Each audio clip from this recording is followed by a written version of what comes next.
E aí, pessoal, mais uma aula de física, né? Nosso curso de física terceiro ano está iniciando. Então, vamos lá para a nossa aula de hoje, aula número 4, ok? Nós temos aí hoje a mecânica quântica. Nós falamos aqui que nós vamos colocar um pouco de física moderna durante as aulas, né? Durante as unidades, durante todo o curso. Então, essa mecânica quântica vai trabalhar o surgimento da mecânica quântica, um pouco de história praticamente, radiação térmica, a teoria quântica de Planck, é muito importante, e o efeito fotoelétrico, a gente sabe que é sobre Einstein, né? Aí, ó, o surgimento da mecânica quântica. Uma das teorias mais bem-sucedidas no mundo da ciência é justamente a teoria que nós temos quântica, tá? Diversas aplicações puderam ser feitas a partir dessa teoria. Uma dessas aplicações é na tecnologia, envolvida na produção de semicondutores e computadores, que deu um avanço enorme para o nosso planeta, né? A explicação do modelo atômico também se dá por meio dessa teoria. Aquela explicação antes, clássica, a gente vai ver que aqui muda um pouquinho. Ao longo das nossas aulas, vão perceber que nós temos uma outra maneira de perceber, de ver, né, o modelo atômico. E vamos saber também, comentar aqui, outras aplicações da teoria quântica que foram feitas ao longo do século XX. Aí a quântica é do século XX, né? A descoberta da física quântica, ela revolucionou os princípios da física clássica. Presta bem atenção. Às vezes, o que nós temos aqui, a física clássica funciona muito bem para pequenas velocidades, em determinados momentos. Em outros, não. Max Planck, no início do século passado, que nós estamos no século XXI, né?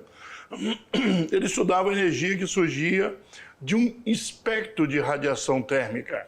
Então, um espectro, já vimos um espectro aqui das ondas eletromagnéticas, inclusive da luz, né? Nós vimos aqui as cores. E esse aqui é da espectro de radiação térmica. Ao elevar um organismo emissor de calor, então emissor, né? Porque se tem uma radiação térmica, vem de um emissor de calor. Então, essa certa temperatura, ele obteve ondas, Max Planck, né? Eletromagnéticas. Então ele viu que a partir do calor, ele conseguiu, numa certa temperatura, obter ondas eletromagnéticas, coisa que não tinha essa relação ainda. Então Planck percebeu através de cálculos, olha aqui, tem essa parte do século XX é muito importante, sempre acompanhado de cálculos para fazer essa mudança, né? Informações interessantes sobre as camadas atômicas e subatômicas. Então, pessoal, a gente falando, por exemplo, sobre o modelo do átomo, né, de Dalton aí, por exemplo, Rutherford, que é um modelo planetário, onde nós temos o centro com prótons e nêutrons e os elétrons girando em alta velocidade. Agora, na parte quântica, vamos ver que nós temos um outro modelo. Vamos falar de quarks, de mesons, de neutrinos, pósitrons, tá? Vai mudar um pouquinho. Mas não vou falar tudo agora, que senão perde a graça, né? Ok? Vamos lá então? Continuando. Olha aí, ó. Esse é o Max Planck, né? Uma foto dele aí para mostrar para vocês um pouquinho. O cara que revolucionou a ideia da matéria quântica. O novo ramo que surgiu, ele possuía a característica de estudar o que acontece nas frações mais infinitesimais da matéria, que é o átomo menos que o átomo. Então, moléculas, átomos, elétrons, prótons, pósitrons, é um nome novo aí, né? E outras partículas e subpartículas que tiveram enfoque na disciplina de mecânica quântica. Planck, né? Ele criou uma equação para se interpor entre a lei de Wien, Franz Wien, e a lei de Rayleigh, né? William Rayleigh, ok?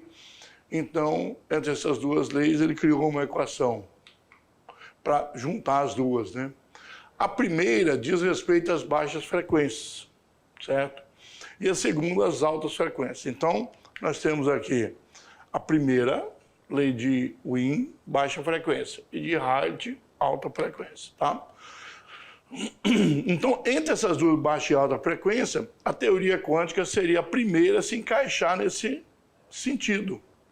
Aqui nós temos o comprimento de onda e temos a radiação espectral, né? Aqui é kilowatt segundo, né? Por segundo, metro e, no caso ali, nanômetro, tá? Então, olha, ultravioleta visível e aqui está infravermelho, né? A teoria clássica dizia que a temperatura de 5.000 Kelvin elas não emitiam mais, né?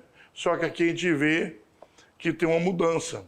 Nós temos aqui agora, chegando em 5.000 Kelvin, ultravioleta, aqui, 4.000 verde, né? E 3.000 o vermelho. Então, a gente tem aí temperaturas muito mais altas, emitindo ainda ondas eletromagnéticas, tá? Então, aqui tem um comprimento de onda e a radiância espectral, certo? Radiação térmica e a teoria quântica de Planck. Ao contrário do que o nome possa sugerir, corpo negro seria um corpo que não emitisse nada, né, de luz, só absorvesse. É todo o corpo capaz de absorver toda a radiação eletromagnética que nele incide. Corpo negro. Então, corpo negro é aquele que não tem nada para refletir. Então, ele retém toda. Então, ele vai emitir toda a radiação absorvida. Certo? A simulação abaixo, nós vamos ver agora, mostra um corpo negro ideal, ou seja, uma caixa de cavidade com um pequeno orifício, muito pequenininho, onde é pouco provável que escape a radiação. Então nós temos aí corpo negro, a caixa negra, a luz fica refletindo dentro, de tal maneira que ela continua, e aí ela não consegue liberar, né? Então nós temos ali dentro da nossa caixa, ok?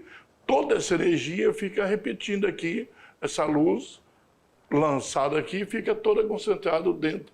E aí nós chamamos de corpo negro, certo? Um corpo negro ideal, ele absorve 100% da radiação incidente, daquela que chega nele, que você colocou. Pelo princípio de Kirchhoff, nós vimos aí, né, nós vamos ver também no terceiro ano em eletrodinâmica, né? O poder de absorção é diretamente proporcional ao poder de emissão. Neste caso, o corpo negro ideal ele emite também 100% da radiação. Então, nós temos 100% de absorção, 100% de emissão. Esse é o Kirchhoff, grande cientista, trabalhou na área de eletricidade, né? O gráfico que nós vamos mostrar agora, ele vai mostrar a curva espectral de um corpo negro dividido em faixas de frequência. Olha bem, as faixas de frequência, nós temos um pico aqui de 6.000 Kelvin, né? Outro aqui de 4.500 e 3.000.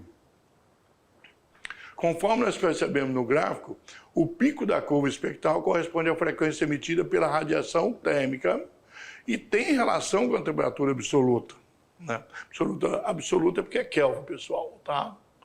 Nós já falamos que Kelvin, essa medida em Kelvin é temperatura absoluta, né? Assim, quanto maior a temperatura, será a frequência da radiação emitida, tá? Quanto maior a temperatura, maior a frequência. Então, você tem uma temperatura altíssima, também tem uma frequência muito alta. Aqui nós temos a medida aqui desse lado, né? Da radiação, ok?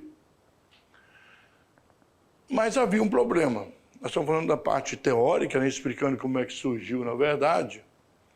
As teorias para explicar a curva espectral da radiação térmica emitida por um corpo negro, elas não correspondiam com a prática experimental.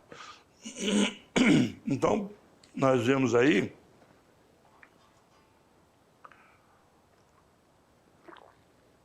que vocês têm a teoria colocada, né, pessoal? Uma teoria fundamentada nessa parte quântica de radiação e a temperatura absoluta. Só que na hora de fazer a experiência, colocar e provar que os cálculos e a teoria não chegavam. A experimentação não estava batendo com o que estava na teoria. Então, vamos ver agora o que aconteceu para chegar nesse ponto. Vamos lá? Olha aqui. O Heilig e Jeans são duas pessoas, Jeans, o Heilig nós mostramos lá atrás, os dois juntos trabalhando. Esse aqui é um cientista, aqui é outro, certo? Na tentativa de encontrar uma solução matemática para explicar a radiação emitida por um corpo negro, que resultou mais tarde na conhecida catástrofe do ultravioleta. Então, nós temos aí o que aconteceu. Não explicava a parte matemática, então estava explicando o que estava acontecendo na experimentação, segundo as teorias tentavam colocar naquele ponto, né? Olha aí, ó. A radiação, a luz visível, do vermelho até o ultravioleta, né? Todas as cores aqui emitidas. A lei de Planck dizendo que, estabelecendo esse valor máximo aqui de radiação, quando você tinha um comprimento de onda em nanômetro, né? A lei de Heilig-Jeans já traçou um outro ponto, que é esse pontilhado, e aí chamou de catástrofe ultravioleta porque não conseguia realmente provar. Mas aí, aquele cientista que eu falei para vocês no início, que é o Max Planck, só com ele que foi possível trazer a solução. Então, matematicamente, ele consegue resolver isso aí para o problema teórico da curva espectral do corpo negro. Então, ele traça a lei dele desse jeito. E aqui, ó, vocês veem que essa lei é abandonada. Por quê? Nós tínhamos essa curva na experimentação e a teoria trabalhava com isso aqui. Então, na verdade, só mesmo com Planck que a gente consegue explicar. Aí as coisas voltam a ser entendidas e a teoria com a matemática passa a ser algo que um complementa o outro, né? Um verifica o outro. Então, de acordo com a teoria clássica, a energia emitida deveria tender ao infinito. Ali você vê, ó, pode ver aqui que não tem nada, aqui é infinito, ó. A teoria vai infinito, não tem fim. Aqui vê que chega num valor máximo, ele vai e decai de novo, tendendo a zero. Então, essa é a diferença de uma teoria para outra.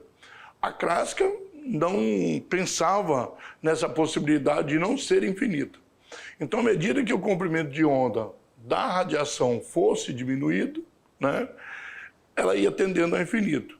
Mas os dados experimentais não confirmavam essa previsão. Quando os comprimentos de onda estavam próximos do ultravioleta, aí que tem comprimentos de onda muito curtos, menores possível, não estava com os dados experimentais não confirmavam então o infinito, né? A essa discordância que nós tinha uma discordância de teoria clássica e a experimentação entre, né, o que você tinha na teoria e a experimentação, foi dado o nome de catástrofe do ultravioleta. Na verdade, o que acontecia? O ultravioleta não se encaixava, né? Então a gente percebe aí, pessoal, olha aqui, que não se encaixava. Pela teoria, tinha que ir aumentando, aumentando e ia para o infinito. Só que quando faz na experimentação, não ia para o infinito. Ele vinha, subia até um valor em torno de 6.000 Kelvin, e aí descia, e a curva se aproximava do zero, das ondas ultravioletas que são curtas. O que tinha na experimentação não estava concordando com a teoria clássica, porque eles pensavam de uma maneira ainda muito apegada ao sistema antigo. Precisou de ter uma ideia nova, chamando de mecânica quântica, né? Que é o quantum, nós estudamos já antes, já falamos um pouquinho. Essa parte quântica que realmente fez encaixar. E aí só Planck é que consegue resolver esse problema. A partir daí ficou mais fácil de entender, e aí a teoria de Planck vai, no caso, se acertar com a experimentação. A teoria e a experimentação agora andam juntas, uma confirmando a outra. Antes, a teoria era uma coisa, a experimentação não conseguia mostrar o que se pensava, ok? Isso é que é a mudança, então, uma nova teoria, que é a teoria de Planck. Vamos lá, então? A lei de Planck passa a mudar tudo isso. 1900, já o físico alemão, né, que é bem no início do século XX. Então, ao tentar resolver esse problema, ele deu início ao desenvolvimento da teoria quântica. E aí surgiu, inclusive, a própria teoria quântica para outras coisas também. Planck propôs que a energia não era contínua, senão ia para o infinito, mas fragmentada em pequenos pacotes. Einstein já comentou depois também, vocês vão ver aí, esses pacotes aí, que ele mesmo chamou de quanto, por isso que veio a teoria quântica. Quanto é um valor, não uma quantidade daquele valor que chama de quanto. E aí veio a teoria quântica, com essa palavra. Em outras palavras, a energia seria quantizada, de dar um valor para ela, né? E também seria função da frequência da radiação. Então, aí nós temos energia e de energia. Isso aqui é a constante de Planck. Esse H, ele tem esse valor aqui, você não precisa decorar. Já falamos que numa prova, no Enem, vai ter esse valor. 6,63 vezes 10 a menos 34 joules, que é a medida de energia, vezes segundo. Não é por segundo, não. Vezes segundo, tá? Onde V, esse V aqui não é velocidade, mas é a frequência da luz incidente. E H é a constante de Planck.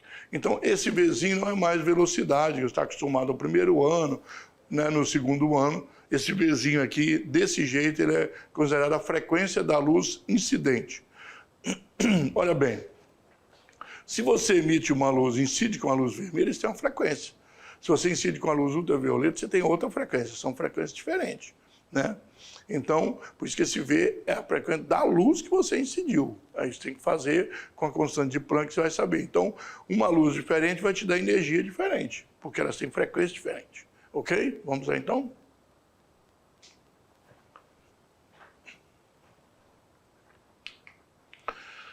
A comunidade científica não aceitou essa nova ideia de Planck, né, de imediato, pois ela parecia absurda demais. Então, pessoal, olha bem. O que acontece naquela época? O Planck é inovador, ele começa falando de uma teoria.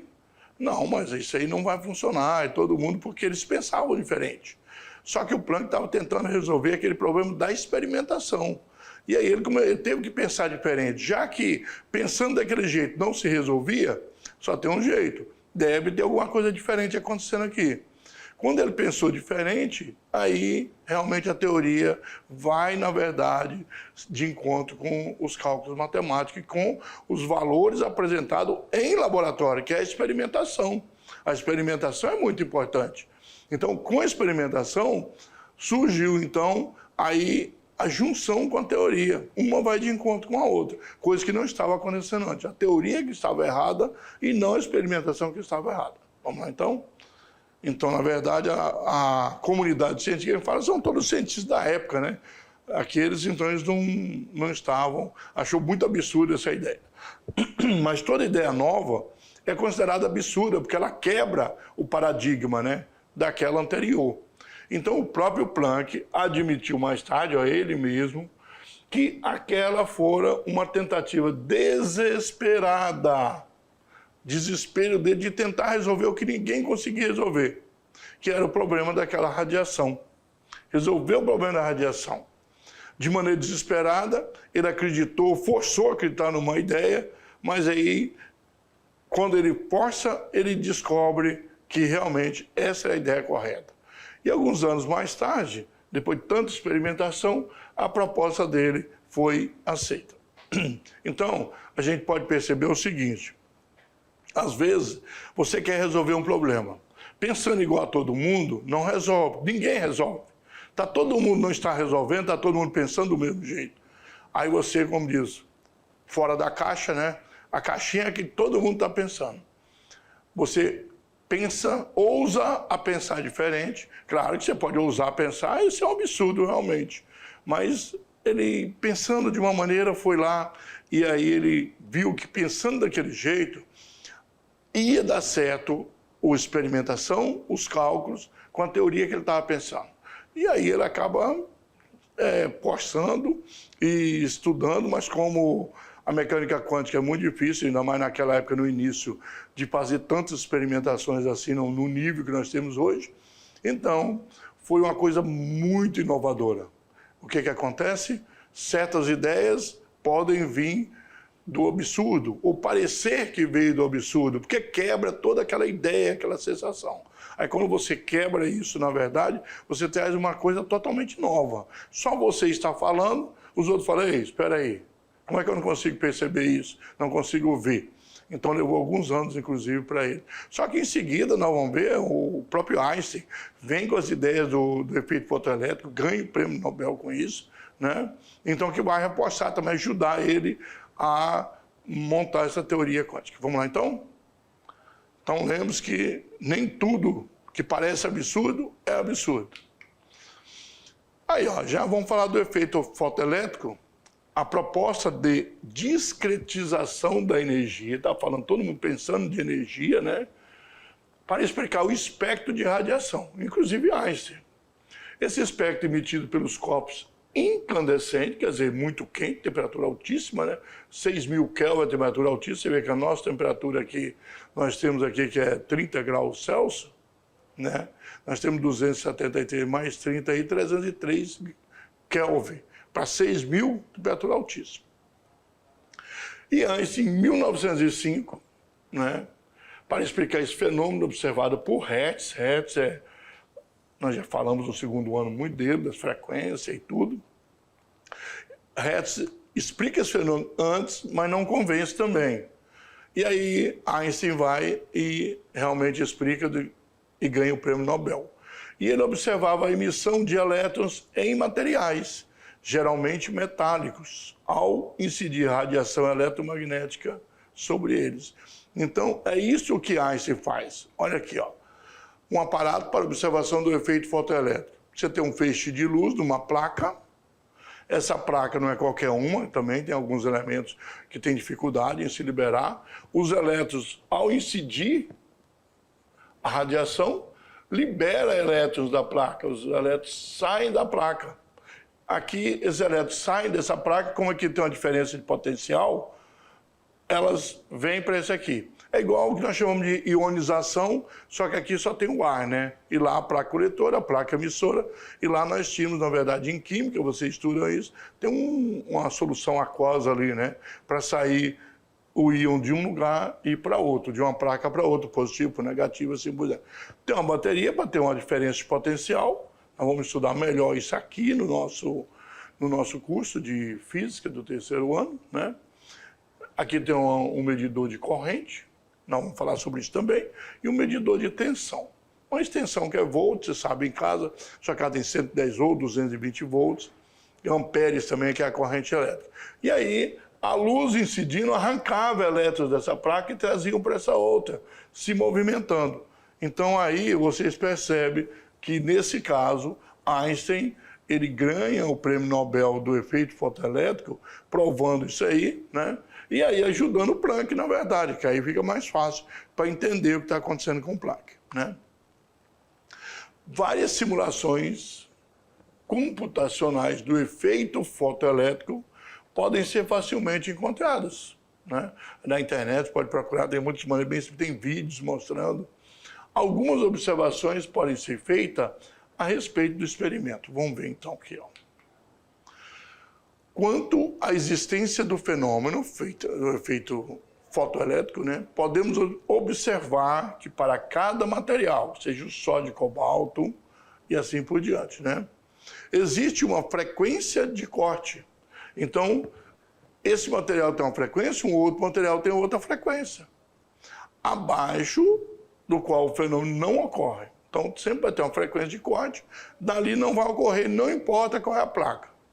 Para o sódio, era da ordem de 5,7 vezes 10 a 14 Hz. Já o cobalto, né, é de 10 a 15. Você vê 10 a 14 para 10 a 15, então a diferença de 10 aí, né? 10 vezes. 5,7 e o outro 57, por exemplo, né? 10 vezes.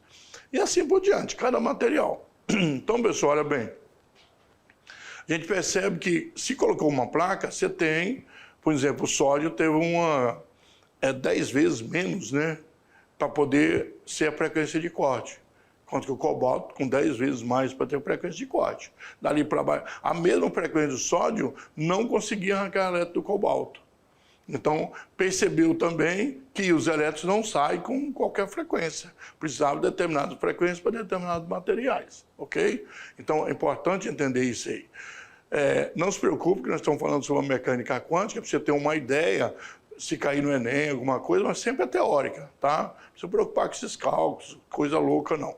A não ser igual ali deu a energia, que é a constante de Planck vezes a frequência, vai dar a equação lá na hora, você calcula, multiplicou, acabou, resolveu. Simplesinho. Vamos lá então? Não se preocupe. Vamos? Ok?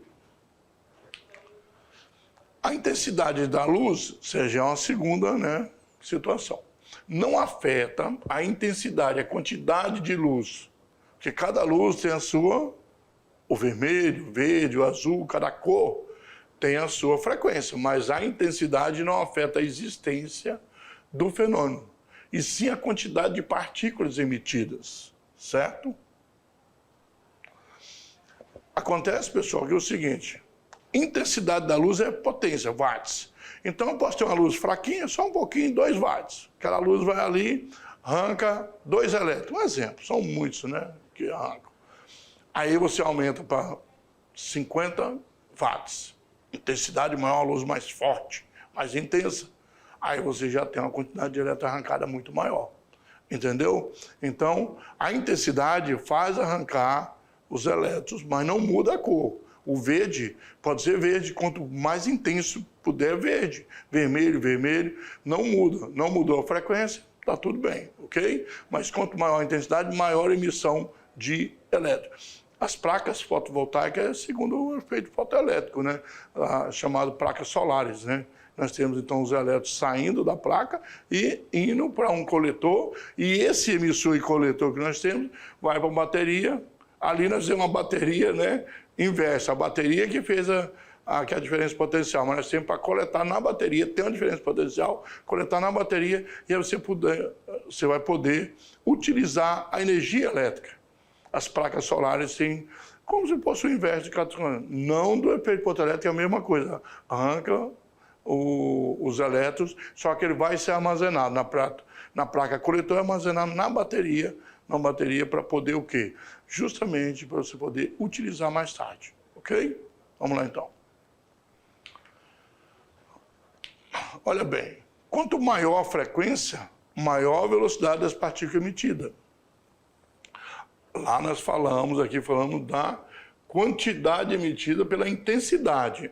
Mudou a frequência, você tem velocidade das partículas, os elétrons. A velocidade das partículas emitidas, ela não depende da intensidade da luz incidente. Então não adianta, eu tenho 10 watts, vou aumentar para 80 watts. Não, vou continuar na mesma velocidade. Mas se você aumentar a frequência, aí você aumenta a velocidade. Tá? Então, é somente da frequência que a velocidade das partículas, dos elétrons ali, arrancados de uma placa indo para outra, né? Eu quero que colete mais rápido. A placa solar mesmo, né? Falando muito sobre isso aí, eu quero que colete muito mais rápido. Então, eu tenho só 2 horas de sol, eu quero que tenha muito mais elétrons se movimentando, porque eu consigo movimentar o elétron numa quantidade. Consigo captar. Não, eu quero captar mais. Se aumentar a velocidade dos elétrons, aumentando a frequência, eu aumento a velocidade dos elétrons e aí eu consigo. Só que no caso do Sol, você tem que mudar a placa, se ela é, por exemplo, recebendo uma cor para receber outra, né, que tem frequência maior. Porque o Sol está lá emitindo todas as luzes, cores, luzes que nós temos assim, cada um na sua frequência e na mesma velocidade, né? Então, a placa coletora é que tem, para ser mais rápida, ela precisa pegar as frequências maiores para poder emitir com maior velocidade as partículas e coletar mais rápido por cada segundo, cada hora, né, cada minuto. Vamos lá então? Vira a diferença. Um fala da intensidade e outro fala da velocidade que pode sair de uma placa para outra. Esse fenômeno, na época da descoberta, era altamente não trivial, não se, né, foi explicado por ela, mas a pessoa não tinha conhecimento, é uma coisa do dia a dia. Em 1905, Einstein explica de maneira perfeita. Segundo ele, a luz era composta de partículas, ele chamou de fótons, né? Einstein dá esse nome para essas partículas, aí, os fótons, que carregavam energia respeitando a seguinte relação. Olha aí, a relação é o quê? Energia constante de Planck e frequência da luz, daquela frequência emitida. Olha bem que ele utiliza a equação de Planck. V a frequência da luz incidente e H é a constante de Planck, tá? Então a gente tem bem tranquilo aí, né? Na interação com o material, os fótons são trocados com os elétrons do átomo do metal. Então, ele recebe energia, nós já vimos aí, pessoal, para funcionar, por exemplo, o elétron não tem como sair de um material e para o outro se esse material não receber energia. Precisa de receber energia e poder liberar esse elétron. Então, os fótons vão fazer isso. Eles vão fazer com que os elétrons saiam, indo para o outro lado, fazendo aí o que nós chamamos de corrente elétrica no movimento, né? Ok? Vamos lá, então. E, assim, durante o efeito fotoelétrico, não sei se vocês repararam, geralmente é escrito junto, né? Um fóton é completamente absorvido pela matéria e sua energia é utilizada para arrancar um elétron do metal. Então, aquele metal recebe o fóton, aumenta a energia e libera um elétron. Quanto maior for a frequência da luz incidente, mais energia é transferida, porque é mais rápido. E energia por cada elétron. Se mais elétrons são transferidos na unidade de tempo, energia é a quantidade, né, que nós temos, nós vamos ver mais tarde o que é energia aqui, por tempo, por segundo. E esse elétron sai com uma velocidade maior, fazendo com que tenha uma quantidade de energia transferida maior. Baixas frequências não possuem energia suficiente para arrancar o elétron do metal. Então, se for uma frequência muito baixa, não vai conseguir arrancar o elétron do metal. A intensidade de luz incidente, ela serve somente para definir a quantidade de elétrons arrancados, tá? Então, a gente precisa perceber aqui que nós temos a intensidade. É a quantidade de elétrons que consegue sair, a intensidade da luz.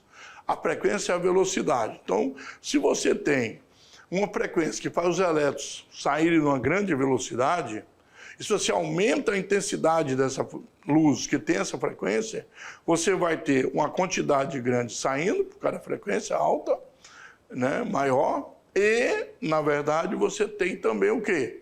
Você tem, aumentando a intensidade da luz, uma quantidade maior de elétrons. Então, quanto mais elétrons saindo e mais rápido saírem juntos, você vai ter uma quantidade de energia muito maior. Quantidade de energia que está passando ali de uma placa para outra, para ser coletado, né? Emite e coleta. Então, o efeito fotoelétrico é muito importante. Isso em 1905, né?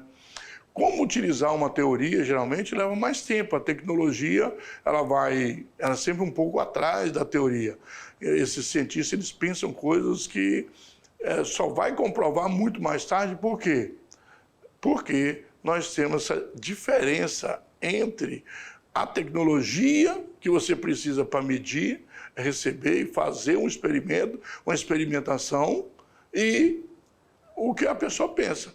Eles pensam, entendem o processo, mas não tem tecnologia para medir e chegar e avançar logo. Então leva um tempo entre a teoria, a experimentação e a tecnologia. Tecnologia é o quê? É o uso dessa experimentação baseado na teoria no bem comum, no dia a dia, para nós, para todas as outras, e uma aplicação prática. A tecnologia só vai surgir quando tiver uma aplicação prática. Se você só pensou e experimentou, não é tecnologia. A tecnologia precisa que haja essa experimentação na prática, em alguma coisa que esteja realmente funcionando. Então, vamos lá. Olha aqui, exemplos, né? Graças ao efeito fotoelétrico, tornou-se possível o cinema falado. Ó. Uma das coisas, o cinema falado. Lembra que os primeiros cinemas lá nós tínhamos até com, né, o cinema mudo, né? Primeiro cinema mudo, e aí o cinema falado, porque só assim com o efeito fotoelétrico foi possível os elétrons transmitir a frequência do som para a televisão em forma de onda eletromagnética. Também com uma transmissão de imagens animadas, né? o desenho animado ou o próprio filme, que é a televisão, uma imagem animada. Só parada era fácil, né? O emprego de aparelhos fotoelétricos permitiu construir maquinaria, isso é tecnologia, ó, capaz de produzir peças sem intervenção alguma do homem. Isso é automação. Nós já falamos aí, pessoal, isso aí na verdade que nós chamamos de automação, né? Você tem o quê? Você tem automação, você coloca num computador, faz tudo, e ele vai fazendo sozinho. A máquina vai funcionando, vai trabalhando, isso diminui os empregos, claro, mas facilita também, diminui acidentes de pessoas e dá aí uma precisão maior, né, na hora de fazer o produto. O ser humano erra muito, a máquina erra também, porque se tiver um defeito, né, mas desde que esteja certinha, ela não comete esses erros, certo? Então vamos lá, o nome disso é automação. Olha aí, os aparelhos cujo funcionamento assenta no aproveitamento do efeito fotoelétrico controlam o tamanho das peças melhor do que pode fazer qualquer operário. Permite acender e desligar automaticamente a iluminação de ruas, faróis, é o que nós chamamos de automação aí, estamos sempre trabalhando com isso. Tudo isso tornou possível devido à invenção de aparelhos especiais chamados células fotoelétricas ou fotovoltaicas, que a gente chama aí, né? A placa solar aí é pequenininha, né? Isso aqui é para um trânsito, às vezes, uma lâmpada aqui, ó, pequena, não precisa ser grande. Em que a energia da luz controla a energia da corrente elétrica ou se transforma em corrente elétrica, né?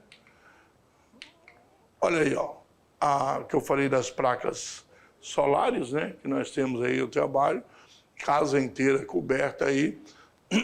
Bom, pessoal, vocês percebem então que o efeito fotoelétrico, a mecânica quântica, depois do efeito fotoelétrico veio para reafirmar Planck, para deixar mais claro que é possível realmente. Com as ideias de Planck, Einstein ousa mais ainda e faz a comprovação de experimentação com efeito fotoelétrico, e aí deixa, como diz Planck, numa boa, né? Porque a ideia de Planck realmente aí estava, como se diz, certa.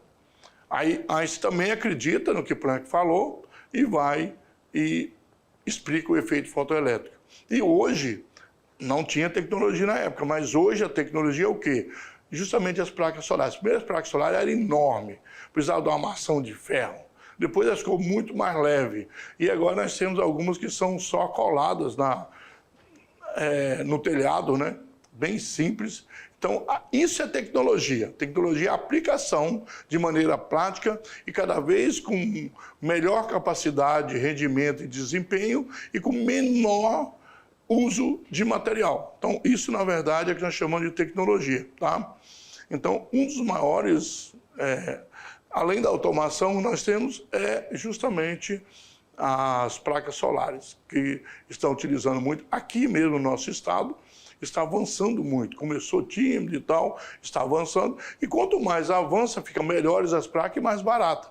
Tudo é assim. Quando você começa a vender, ter um mercado maior, você diminui o preço. Porque aí você produz em quantidade maior, fica um pouco mais barato. Então, ajuda também, né? Porque as placas solares ajudam, porque a nossa energia elétrica no Brasil, ela está sempre com déficit. Pequenininho, às vezes aumenta o déficit, diminui o déficit, mas está sempre com déficit. Pensando em 5 anos, nós não temos energia daqui a 5 anos. Tem que construir mais bases de operação, como usina hidrelétrica, né, as placas solares, também nós temos aí, no caso, famosos aí, através do vento, né? Nós temos moinhos aí de vento, digamos assim, entre aspas, onde nós temos a energia eólica. E biocombustível, etc., um monte de tipo de energia, ok? Então, pessoal, a aula de hoje foi para a gente trabalhar essa questão da mecânica quântica, né? Explicar o efeito fotoelétrico e a praticidade, o que é tecnologia, o que é teoria e experimentação. Lembrando que daqui a pouco a gente vem aquele resuminho para vocês.